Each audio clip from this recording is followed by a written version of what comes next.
اور جو تم نے مجھے دیکھا میں اٹھا اور بیٹھا وہ نماز پڑھنے کا انداز تھا، یہ میں عبادت کر رہا تھا۔ میں نے 2 رکعت نفل نماز ادا کی اور اس کے بعد میں نے دعا کے لیے ہاتھ اٹھائے، میں اسی سے مانگ رہا تھا اور دیکھو اس نے میری دعا کو سن لیا۔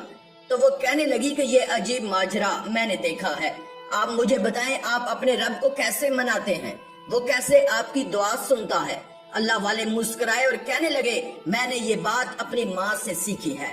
جب میں چھوٹا تھا اور بچپن میں کوئی بھی بات مجھے منوانی ہوتی تو میں رونے لگتا، ماں سے میرا رونا برداشت نہ ہوتا اور وہ تڑپ جاتی اور میری ہر خواہش پوری کر دیتی اور مجھے پیار کرتی، میں جو کہتا تھا وہی کرتی تھی۔ اس کے بعد ان بزرگ نے بتایا کہ اللہ نے مجھے ہدایت دی اور میں عالم دین کے پاس قرآن مجید پڑھنے لگا۔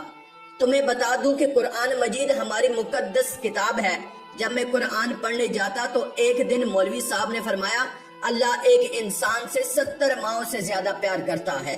بزرگ کہنے لگے کہ ایک وہ دن تھا اور ایک آج کا دن ہے، میں روتا ہوں گڑ گڑا کر مانگتا ہوں تو میرا اللہ جو مجھے 70 ماؤں سے زیادہ پیار کرتا ہے وہ میری جائز دعا سن لیتا ہے۔ یہ میرا کمال نہیں بلکہ اس رب کا کمال ہے۔ لڑکی کہنے لگی کہ اس کا مطلب آپ جس رب کو مانتے ہیں اسی نے پوری دنیا بنائی ہے، مجھے اور آپ کو اور میری بکریوں کو بھی اسی نے بنایا ہے، نہ صرف بکریاں بلکہ یہ درخت، چرند پرند بھی، چاند اور سورج اور زمین کا ذرا ذرا سب اسی نے بنایا ہے۔ بزرگ نے کہا کہ جہاں جہاں جاؤ گی بیٹی ہر جگہ کو اسی نے بنایا ہے۔ لڑکی کہنے لگی بابا کیا آپ مجھے کلمہ پڑھا سکتے ہیں؟ وہی کلمہ جسے پڑھ کر لوگ مسلمان ہوتے ہیں۔ بابا نے کہا کہ آؤ مل کر میرے ساتھ وضو کرو۔ اس نے وضو کیا، بابا نے اس کو پورا طریقہ بتایا، پھر اس نے بابا کے پاس آ کر کلمہ پڑھا اور مسلمان ہو گئی۔ بابا نے اسے نماز پڑھنے کا طریقہ بھی بتایا۔ وہ لڑکی بہت خوش تھی، اسے ایسا لگ رہا تھا کہ اس نے سب کچھ پا لیا ہے، لیکن یہاں پر تو وہ خوش تھی لیکن گھر پر اس کا باپ ایک ڈنڈا لیے اس کا انتظار کر رہا تھا۔ لڑکی نے اپنی بکریوں کو لیا اور گھر پر آ گئی۔ باپ نے پوچھا کہ تم کہاں سے آ رہی ہو؟ لڑکی نے بولا بابا وہ جنگل میں بکریاں چلی گئی تھی تو ان کو ڈھونڈ کر لائی۔ باپ بیٹی کے قریب آیا تو زور سے اس کو مارنے لگا۔ وہ جب بیٹی کو مارتا بیٹی تڑپتی، اس کا باپ اسے اور زیادہ مارتا، وہ ظالم اسے مارتا جا رہا تھا۔ لڑکی بے ہوش ہو کر زمین پر گر گئی۔ جب اسے ہوش آیا تو اس کے جسم میں اتنی بھی طاقت نہ تھی کہ وہ خود اٹھ پاتی۔ پھر اچانک اس کے ذہن میں وہی بزرگ بابا آئے۔ وہ بزرگ بابا ایسا لگ رہا تھا جیسے اس سے کہہ رہے ہیں میری پیاری بیٹی اٹھو اور وضو کرو اور نماز پڑھو۔ اس کے بعد لڑکی اٹھ گئی۔ نماز پڑھنے کے بعد انہی بزرگ کی طرح رونا شروع کر دیا، رو رو کر گڑ گڑا کر اللہ تعالیٰ سے دعا مانگی کہ اے میرے پیارے اللہ، میرا باپ مجھ سے محبت نہیں کرتا، میرے باپ کے دل میں میرے لیے محبت ڈال دے، وہ مجھ سے محبت کرنے لگے۔